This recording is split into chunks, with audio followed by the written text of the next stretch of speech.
Hello दोस्तों, राधे राधे। मैं Chris Chaudhary, सभी दोस्तों का स्वागत है YouTube channel let's education Kotputli platform पे। तो आज की क्लास का अपना टॉपिक है कंप्यूटर का है। इसके अंदर मेमोरी और स्टोरेज डिवाइसेस के संबंधित पीवाईक्यू क्वेश्चन करेंगे, जो हर एग्जाम्स के अंदर क्वेश्चन पूछे जाते हैं। अगर आप सेंट्रल लेवल की कोई भी एग्जाम्स की तैयारी कर रहे हैं, स्टेट लेवल की, उसके अंदर कंप्यूटर के 8 से 10 क्वेश्चन आते हैं। तो ये क्लास उन सभी के लिए बहुत ही इम्पोर्टेंट रहने वाली है। तो जो भी साथी नया जुड़ा है वो चैनल को बेल आइकन के साथ में सब्सक्राइब कर दीजिए। तो आज का पहला क्वेश्चन स्टार्ट करते हैं कि एक कॉम्पैक्ट डिस्क में किस तकनीकी का इस्तेमाल किया जाता है। एक कॉम्पैक्ट डिस्क के अंदर कौन सी टेक्नोलॉजी का यूज किया जाता है? विद्युतीय, लेजर, विद्युतीय चुंबकीय या वैमानिकी। तो इसका आंसर हो जाएगा लेजर टेक्नोलॉजी, कि लेजर तकनीक का इस्तेमाल किया जाता है कॉम्पैक्ट डिस्क के अंदर। तो ऑप्शन बी इसका राइट आंसर हो जाएगा। अगला क्वेश्चन है कि इंटरनल स्टोरेज किस प्रकार का स्टोरेज है? कंप्यूटर के अंदर जो इंटरनल स्टोरेज होता है वो किस टाइप का स्टोरेज होता है? सेकेंडरी मेमोरी, प्राइमरी मेमोरी, या एक व दोनों, या कोई नहीं। तो इसका आंसर हो जाएगा प्राइमरी टाइप का स्टोरेज होता है इंटरनल स्टोरेज कंप्यूटर के अंदर। तो ऑप्शन बी इसका राइट आंसर हो जाएगा। अगला क्वेश्चन है कि पिको सेकंड निम्न में से किसके बराबर होता है? ये जो पिको सेकंड है ये किसके बराबर होता है? 10 की पावर -12, 10 की पावर -9, 10 की पावर -3, या 10 की पावर -12। दो बार ये टाइप हो गया है। तो इसका आंसर हो जाएगा ऑप्शन ए।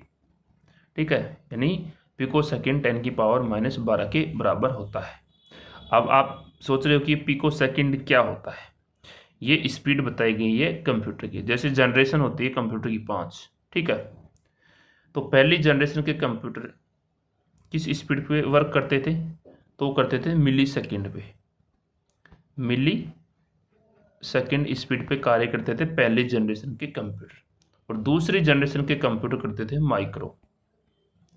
माइक्रो सेकेंड पे वर्क करते थे दूसरी पीढ़ी के कंप्यूटर, और तीसरी पीढ़ी के कंप्यूटर करते थे नैनो। ठीक है, नैनो सेकेंड पे वर्क करते थे तीसरी पीढ़ी के कंप्यूटर, और चौथी पीढ़ी के कंप्यूटर हैं वो करते थे पिको सेकेंड। ठीक है, पिको सेकेंड ये स्पीड बताई गई कंप्यूटर की, कि चौथी पीढ़ी के कंप्यूटर हैं जो पिको सेकेंड स्पीड पे वर्क करते थे। अब इसमें पूछा है कि पिको सेकेंड निम्न में से किसके बराबर होता है? ये इनकी वैल्यू दी गई है कि 10 की पावर -12।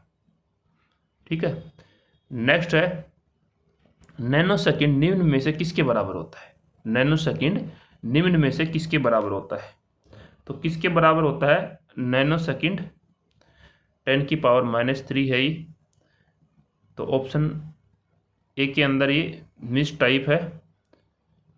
10 की पावर -6, 10 की पावर -9 है, और 10 की पावर -12 है। तो ऑप्शन ए राइट हो जाएगा कि नैनो सेकेंड है वो 10 की पावर -3 के बराबर होता है। अगला क्वेश्चन है मिली सेकेंड निम्न में से किसके बराबर होता है? 10 की पावर -3, 10 की पावर -6, 10 की पावर -9, और 10 की पावर -12। तो ऑप्शन ए इसका राइट आंसर हो जाएगा। 10 की पावर -3 के बराबर होता है मिली सेकेंड।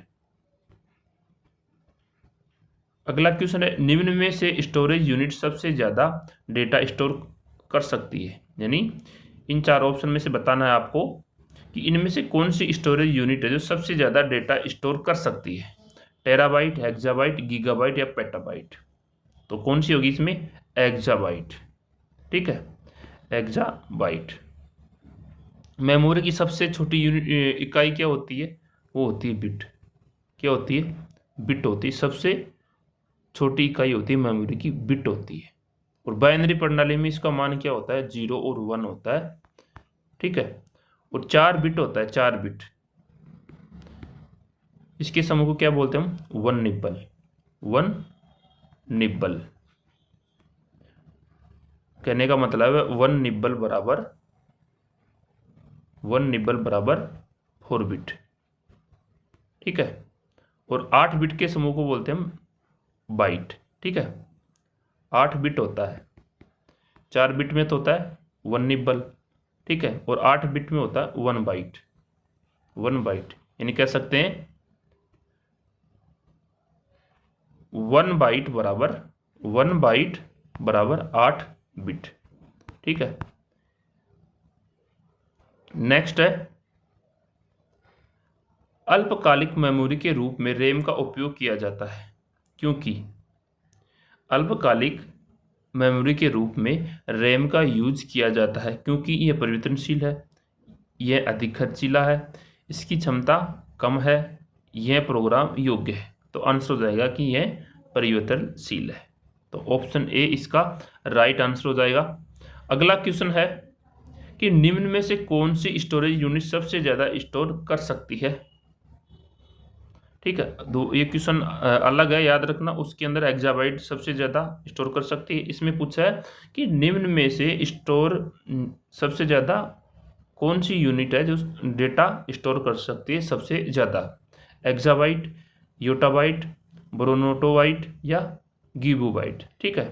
तो आंसर हो जाएगा ऑप्शन डी, गीबोबाइट है इसकी सबसे ज़्यादा स्टोरेज क्षमता होती है।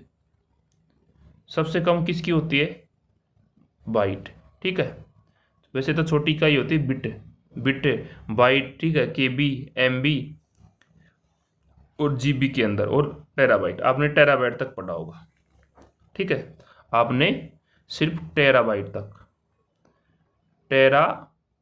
तक आपने पढ़ा है स्टोरेज मेमोरी के अंदर कि इतनी इतनी इनकी ये होती है, ठीक है। लेकिन सबसे ज़्यादा स्टोरेज क्षमता होती है इसमें गीगाबाइट, सबसे बड़ी इकाई के रूप में।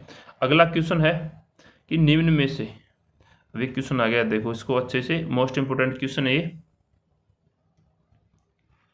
कि निम्न में से कौन सा ऑप्शन स्टोरेज यूनिट का आरोही क्रम सही को दर्शाता है। अब इनमें से आरोही क्रम मतलब असेंडिंग ऑर्डर पूछा है, छोटे से बड़े के रूप में। बिट, मेगाबाइट, किलोबाइट, टेराबाइट, ठीक है, छोटे से बड़ा पूछा है। टेराबाइट, पेटाबाइट, एक्जाबाइट, जेटाबाइट, योटाबाइट, ठीक। टेराबाइट, हेक्साबाइट, पेटाबाइट, योटाबाइट और जेटाबाइट। गीगाबाइट, मेगाबाइट, टेराबाइट, एक्जाबाइट या योटाबाइट। तो इसके अंदर सही ऑप्शन कौन सा लग रहा है आपको, ऑप्शन बी, छोटे से बड़े में पूछा है, ठीक है। ऑप्शन के अकॉर्डिंग पूछा है इसमें, छोटे से बड़ा। तो टेराबाइट, फिर इससे बड़ी मेमोरी होती है पेटाबाइट, फिर होती है एक्साबाइट, फिर होती है जेटाबाइट, फिर होती है योटाबाइट। तो ऑप्शन बी इसका राइट आंसर हो जाएगा। अगला क्वेश्चन है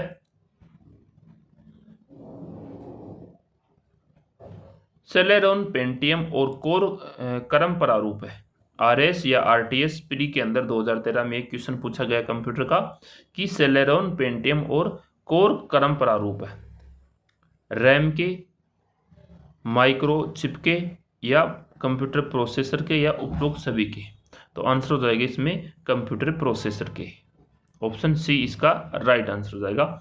नेक्स्ट क्वेश्चन है, अब इसके अंदर पूछा है कि निम्न में से कौन सा ऑप्शन स्टोरेज यूनिट का अवरोही क्रम को सही दर्शाता है। पहले वाले क्वेश्चन में पूछा था आरोही क्रम यानी असेंडिंग ऑर्डर पूछा था, छोटे से बड़ा। अब इसमें पूछा है अवरोही यानी डिसेंडिंग ऑर्डर में बताना आपको स्टोरेज यूनिट की कौन सी स्टोरेज यूनिट सबसे ज़्यादा है। इसमें पूछा बड़े से छोटे में, तो ब्रोनोटाइप बाइट या yotta byte, zettabyte, exabyte, petabyte या टेराबाइट। तो ये तो ऑप्शन होगा नहीं। Gigabyte, brontobyte, yottabyte, zettabyte, exabyte, petabyte या टेराबाइट। तो ये ऑप्शन सही लग रहा है। नीचे और देखते हैं कि एक्जा, टेरा, पेटा, गीगा, तो ये तो होगा नहीं। योटा, एक्जा, ब्रोनोटो ये भी नहीं होगा। तो ऑप्शन बी ही अपना सही आंसर होगा कि gigabyte, brontobyte, yottabyte, zettabyte, exabyte, petabyte और टेराबाइट। तो ऑप्शन बी इसका राइट आंसर हो जाएगा। अगला क्वेश्चन है एमबी बाइनरी फॉर्मेट में कितने बाइट के बराबर होता है। एमबी मेगाबाइट यानी बाइनरी फॉर्मेट में कितने बराबर होता है। ऑप्शन ए है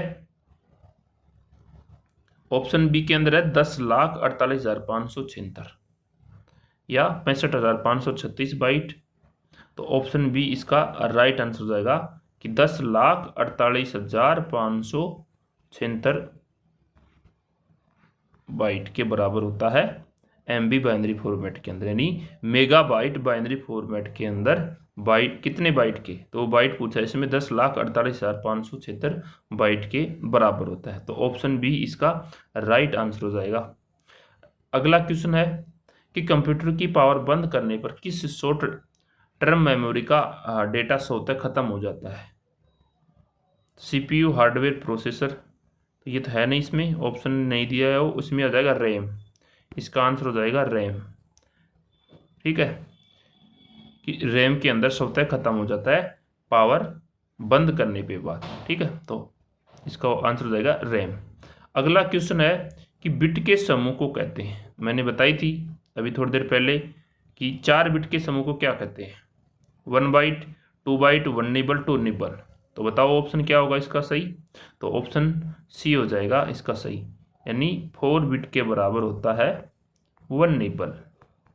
और 8 बिट के समूह क्या कहते हैं अपन? बाइट कहते हैं, यानी 1 बाइट के बराबर होता है 8 बिट और 4 बिट के बराबर होता है 1 निबल। अगला क्वेश्चन है मैग्नेटिक डिस्क के ट्रैक पर ये डाटी नहीं, ये डेटा है। ठीक है, डेटा को किस रूप में लिखा जाता है? मैग्नेटिक डिस्क होती है, वो ट्रैक पर डेटा को किस रूप में लिखा जाता है? 0 1 अप टू डाउन या टेनी मैग्नेटिक स्पॉट। तो ऑप्शन सी राइट आंसर हो जाएगा, टेनी मैग्नेटिक स्पॉट के रूप में डेटा को लिखा जाता है मैग्नेटिक डिस्क के अंदर। अगला क्वेश्चन है आधुनिक हार्ड डिस्क में आंतरिक यानी इंटरनल की तुलना में भारी एक्सटर्नल पटरियों में अधिक सेक्टर होते हैं, क्योंकि प्लेटर की भारी त्रिज्या आंतरिक त्रिज्या से अधिक है, या प्लेटर की भारी त्रिज्या आंतरिक त्रिज्या से कम है, या ए व दोनों। तो आंसर हो जाएगा इसमें कि प्लेटर की भारी त्रिज्या की आंतरिक त्रिज्या से अधिक है। तो ऑप्शन ए इसका राइट आंसर हो जाएगा। नेक्स्ट क्वेश्चन है कि रोम मेमोरी है केवल पढ़ने के लिए, केवल लिखने के लिए, लिखने व पढ़ने दोनों के लिए, या इनमें से कोई नहीं। तो जो रोम मेमोरी होती है, रोम पूछा इसमें, रैम नहीं है, रोम, इसकी फुल फॉर्म होती है रीड ओनली मेमोरी। तो केवल पढ़ने के लिए, केवल पढ़ने के लिए। ऑप्शन ए इसका राइट आंसर होगा। अगला क्वेश्चन है सीडी डीवीडी ब्लू रे डिस्क का व्यास कितना होता है? सीडी डीवीडी ब्लू रे डिस्क का व्यास कितना होता है? 4.0 इंच, 4.5 इंच, या 3.9 इंच, या 4.2 इंच। तो व्यास हो जाएगा 4.5 इंच। 4.5 इंच हो जाता है सीडी डीवीडी और ब्लू रे डिस्क का व्यास। नेक्स्ट क्वेश्चन है सीडी का अधिकांश भाग किस प्लास्टिक से बना होता है? जो सीडी का अधिकांश भाग है कौन सी प्लास्टिक से बना होता है? आयरन ऑक्साइड से, पॉलीकार्बोनेट से, एक व दोनों से, या इनमें से कोई नहीं। तो पॉलीकार्बोनेट से बना होता है सीडी का अधिकांश भाग। नेक्स्ट क्वेश्चन है सीडी में पिट्स यानी गड्ढे किसका प्रतिनिधित्व करते हैं? 0 का, 1 का, 1 व दोनों, इनमें से कोई नहीं। तो वो करते हैं 0 का। सीडी के अंदर जो पिट्स होते हैं, जो गड्ढे होते हैं, वो किसका प्रतिनिधित्व करते हैं? वो करते हैं 0 का प्रतिनिधित्व करते हैं। तो ऑप्शन ए इसका राइट आंसर हो जाएगा। नेक्स्ट क्वेश्चन है वीसीआर का पूर्ण रूप है video cassette record, video card recorder, या विजुअल कार्ड रिवेटर, या विजुअल रीडर रिपीटर। तो इसकी फुल फॉर्म हो जाएगी video cassette record. Option A इसका राइट आंसर। अगला क्वेश्चन है निम्न में से कंप्यूटर का कौन सा भंडारण यानी स्टोरेज डिवाइस अब अप्रचलित हुआ है? तो कौन सा हुआ है अप्रचलित?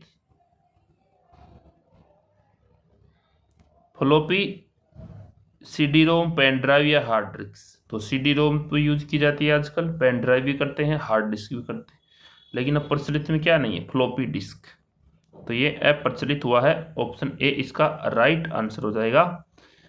अगला क्वेश्चन है ब्लू रे डिस्क एक है, क्या है ब्लू रे डिस्क? वाद्य यंत्र है, मेडिकल उपकरण है, डेटा संग्रहण प्रणाली या शैक्षिक किट है। तो ये क्या है? डेटा स्टोरेज प्रणाली है। ऑप्शन सी इसका राइट आंसर हो जाएगा। अगला क्वेश्चन है कि सबसे तेज मेमोरी है। ये आरआरबी एनटीपीसी 2016 के अंदर जो एग्जाम हुई थी उसके अंदर एक क्वेश्चन पूछा है कि सबसे तेज मेमोरी है register, cache memory, main memory या फ्लैश मेमोरी। तो ऑप्शन के अकॉर्डिंग इसमें आ जाएगी रजिस्टर मेमोरी सबसे बड़ी होती है। मेमोरी का हायरार्की कर भी आपको बताऊंगा लास्ट के अंदर कि छोटी बड़ी साइज या आकार की स्पीड के अकॉर्डिंग। निम्न में से कौन सी सेकेंडरी मेमोरी से संबंधित नहीं है? तो सेकेंडरी मेमोरी से संबंधित कौन सा नहीं इसमें ऑप्शन?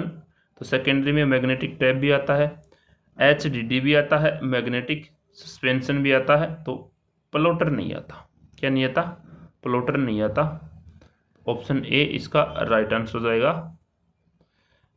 नेक्स्ट क्वेश्चन है सीमोस है, तो क्या है सीमोस?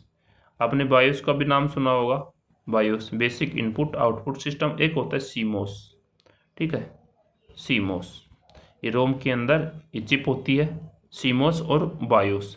तो ये क्या है? बैटरी चलित मेमोरी चिप होती है, बेसिक इनपुट आउटपुट सिस्टम या स्टोरेज डिवाइस या कैश मेमोरी ऑपरेटिंग सिस्टम। तो ये है बैटरी चलित मेमोरी चिप होती है रोम के अंदर, सीमोस और बायोस। तो ऑप्शन ए इसका राइट आंसर हो जाएगा।